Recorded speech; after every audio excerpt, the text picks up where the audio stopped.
ओम श्री साईनाथाय नमः। आज का रात्रि साईं संदेश। मेरे बच्चे, तुम्हारी ज़िंदगी का एक नई खुशी का दरवाज़ा खुलने वाला है। बस सब्र रखो, तुम्हारा समय आ चुका है मेरी बच्ची। तुम्हारा कल्याण होने वाला है मेरे बच्चे। तुम्हारे जीवन की दिशा बदल चुकी है, क्योंकि तुमने जितना सब्र किया है ना, तुम्हारे सब्र का फल अब मिलने का समय आ चुका है।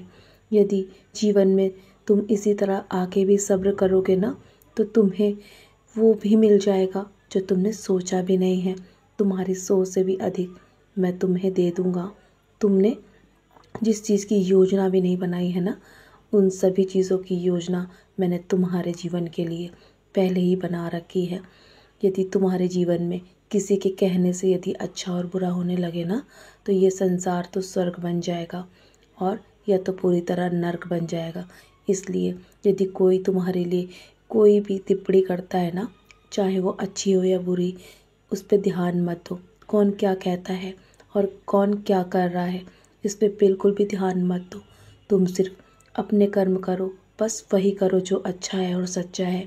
मेरे दिखाए मार्ग पर हमेशा इसी तरह चलते रहो जैसे आज तुम चल रहे हो। जब तुमने मेरा हाथ थाम ही लिया है ना, तो मुझ पे भरोसा रखना। जब मैं तुम्हें कुछ देने पर आऊँगा ना, तो तुम्हारी सोच से परे होगा। और हमेशा ईश्वर की रज़ा में ही खुश रहो मेरे बच्चे। क्या पता मैं तुम्हें वो दे दूँ जो तुम सोच भी नहीं सकते। मैं तुम्हें वो समंदर दे दूँ जो तुम संभाल भी नहीं पाओगे। बस तुम एक छोटी सी प्रार्थना के लिए मुझसे चीज़ों के लिए प्रार्थना कर रहे हो ना। बस तुम इसी तरह अपने जीवन में हर पल शुक्राना करते रहो और प्रार्थना हमेशा करते रहो। प्रार्थना करना कभी भी मत बंद करना, क्योंकि प्रार्थना में बहुत शक्ति है मेरे बच्चे। मैं तो तुम्हारी झोली खुशियों से भर दूँगा और तुम्हारे सारे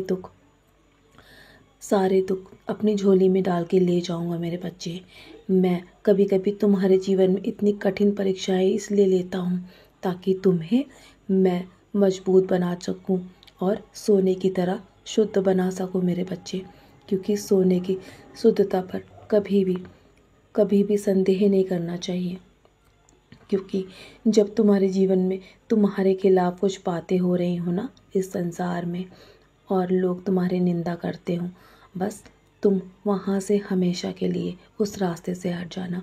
कभी भी उसे सुनने की कोशिश भी मत करना, क्योंकि जितना निंदा करने वाला दोषी होता है ना, उतना ही सुनने वाला भी। इसलिए मेरे बच्चे, यदि किसी के बारे में भी बात चले ना, तो भी तुम कभी भी उसे मत सुनना। हमेशा वहाँ से हट जाना, क्योंकि वातावरण जितना ही नकारात्मक होगा ना, तुम्हारे विचार भी उतने ही नकारात्मक जल्दी हो जाएंगे। और मैं नहीं चाहता कि तुम्हारे जीवन में नकारात्मकता तुम्हें घेरे। मेरे प्यारे बच्चे, कभी किसी की भी निंदा मत करो। तुम ऐसा करते हो ना, तो मुझे बहुत दुख होता है।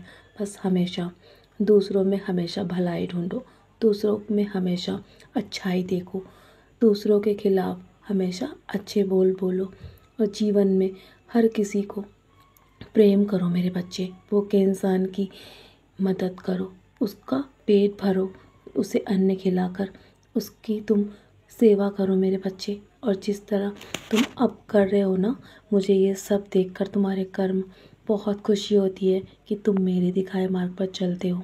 और मैं कह रहा हूँ ना, मेरी कृपा दृष्टि मेरे सारे बच्चों पर है और तुम उनमें से विशेष हो मेरे लिए। तुम मेरे लिए बहुत ही विशेष हो। मैं तुमसे बहुत प्रेम करता हूँ। तुम निराश मत होना, तुम्हारी भलाई इसी में है। बस तुम अपने कर्म करो और आगे बढ़ते रहो। मेरा विश्वास करो, मैं कभी झूठ नहीं बोलता।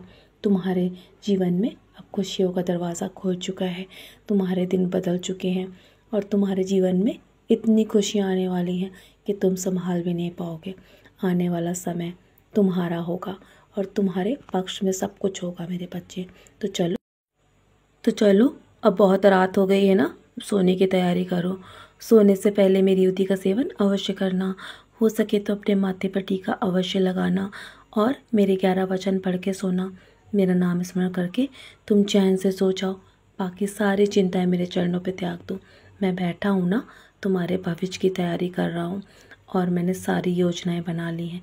तुम निश्चिंत होकर सो जाओ और कल के लिए भी बहुत से कर्म करने हैं तुम्हें। अब चैन से सो जाओ।